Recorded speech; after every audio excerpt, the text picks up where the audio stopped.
irrigation. What is the temperature of the irrigation fluid? Body temperature.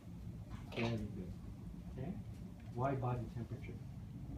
Some will answer room temperature. Okay. Room temperature. What's the temperature of the OR? 65 degrees. And that is cold. You don't want to put something there which is cold unless you're dealing with trauma where you want to control bleeding. Okay, you wash. So that's remember body temperature, not room temperature. And before you put your wash, you want to feel it a little bit that it's not scalding or so. Oh, I cooked it. All right, because sometimes it could be. They are actually in a container which will heat the fluid up. All right, so we have massive brush. All right. Now, when you say the temperature of the body, when they're under anesthetic, is their body temperature lowered? We are the normal body temperature. Okay. We don't so want it's something. just that Yes. our weekly normal body. Okay. That's the marching band, right? So I'm skipping something here because I'm too conscious of the time we have. I'm probably just going to the procedure, right? So explore laparotomy. So what did I say before? Always grab this, right? Okay, you grab this because we have to do our counts. And I explained that we have to do our timeout. Did I explain that already a while ago? Mm-hmm. Okay, the timeout. The next thing we do is you have to know what your surface anatomy is. Okay?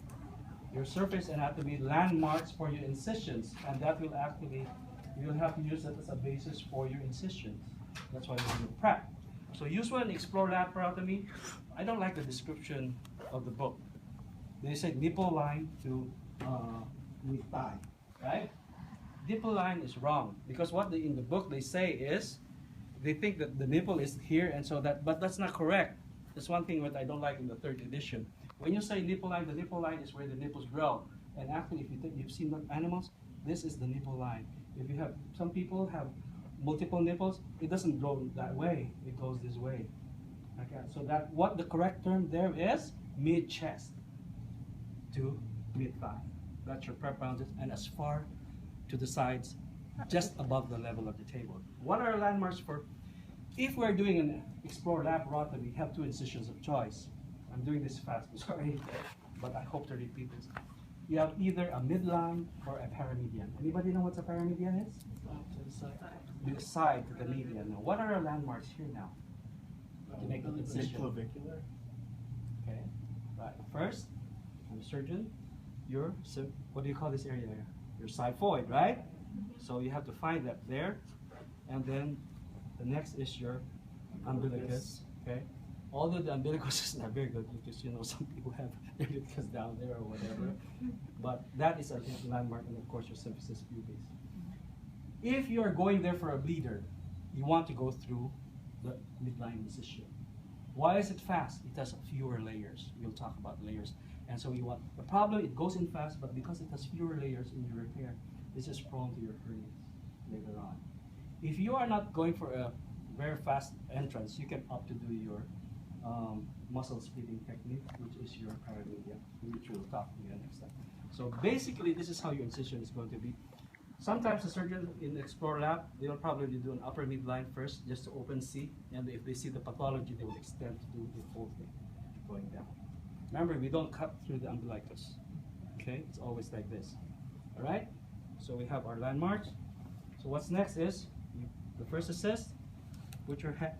Pressure. Yeah, pressure, so that we remember in the elderly and the very young streams of age. Just what I'm saying.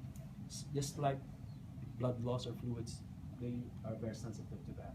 So we want to, as much as possible, to minimize our bleeding. So we go to our first knife. I talked about the first knife. Okay, we only have 1 knife. They are supposed to have 2. 2 knives in there. Anyway, let's go here. You'll see how to press. Keep your fingers here. Okay, to the edge. Right. I'm going to do like this.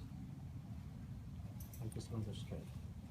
So what's going to happen here next is we should have declared how we're going to put. Let's say assume the neutral zone. I'm going to drop it there, or to, because this is the first line, you always want to drop this in the basin, right? Yes. Okay, where's your basin? Yeah, that's why normally we have 2 kidney basins. You don't have this. No, we've never done this before. All right, take that. Then let's assume you have another knife. That's your second knife. All right. So the next thing, Your eye should be here, see, there, as the first assist, because what are you going to anticipate? Anticipating what your needs are. Right now, what is my needs? I just cut the skin. You're going to need to stop the bleeding. All right, so what would you hand me? No, Mosquito. your forceps. The mosquitoes, basically, or your caries are good enough. So, again, like our instrument stated, you bring them up in bunches because normally there are a lot of bleeders. So usually we have at least 4, okay? So again, for the sake of, I'll just put one side, then one side, okay. Mets, please. Okay. So just, so we're down. Okay, just, now, I need your Babcock. Okay. Usually the Babcock or the Alice is used to grab it, like, and they move now. We are going to the deeper layer, right? So second knife. Okay, you notice I did not cauterize. I have a bleeder down there which I'm worrying on. I want to hurry and go down there. So I'll deal with this later once I find the bleeder, okay? So our priorities change. So now once you're done there, by the way, we don't use this blade, we use at least a blade 10, okay? This is a blade 15, right? So this is not a very good choice of blade. You need the blade 10 because you can't see when you cut through the fat. This will get buried there. All right, let's pretend. So since this is the second knife, we can put that back there. Then pick up. Okay, mats. All right, so we go again. Now this is going to be straight. Watch, guys. Let's say we enter the peritoneum. Let's pretend. Okay, we have this. There's bleeders there. Okay. You have peritoneum here. Or massive, you will see fecal material there because of perforations. What are you going to do? How are we going to, we want, before we after we see the injury, we want to clear to have visualization. So there are 2 things we have to do here. One, we have to have the proper suction, which is, sometimes I use the suction to clear, and to facilitate this, we want to position the patient. What do you think would drain the fluid into one area where I can drain it? Position the patient. Yes. So, tread, not very wise. I think you would do the reverse. So head down, and then I'll drain it from down there.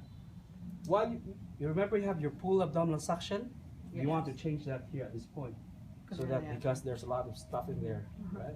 So we initially drain on whatever is fecal or blood, we suctioned it off.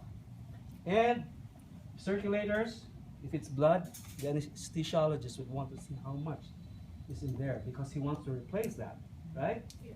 Okay, So would they just kind of move the suction canisters off? or you to might the ask side how many cc? You will Okay. ask because at this point fluids are running. They might have to insert a triple line.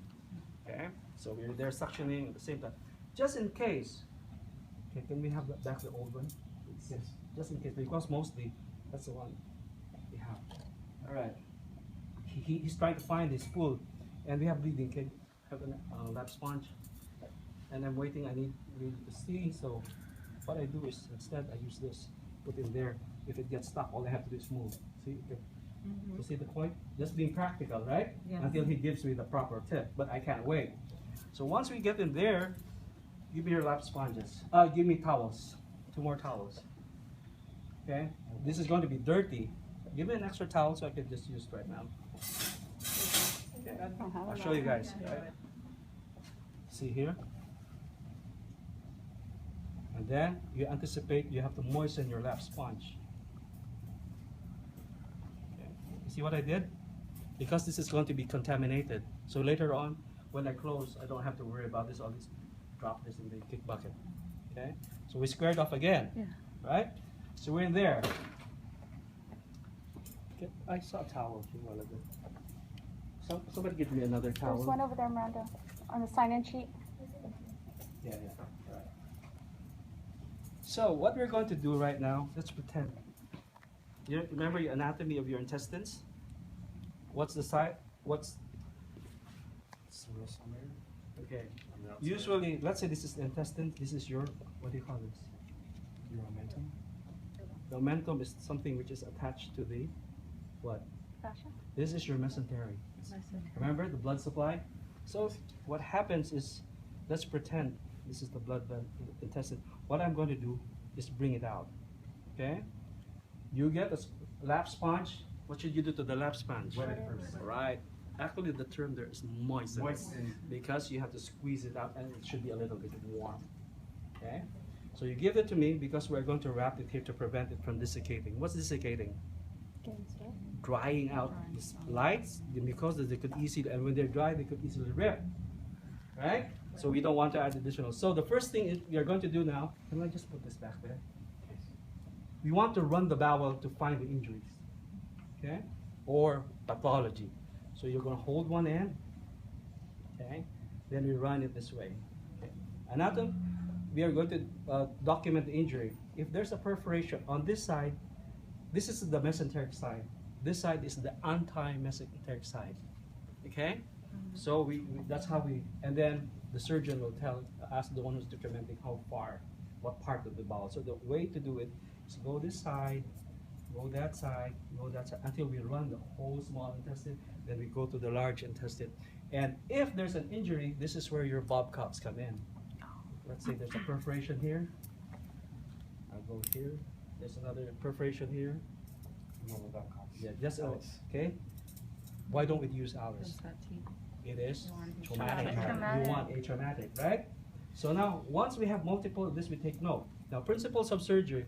Once we have more than 2 perforations, we are not going to repair. We're going to resect. But we are not going to anastomose. Because if we anastomose, this will have a big chance of leakage. The patient is not optimal. So this will come up later as a double barrel or colostomy.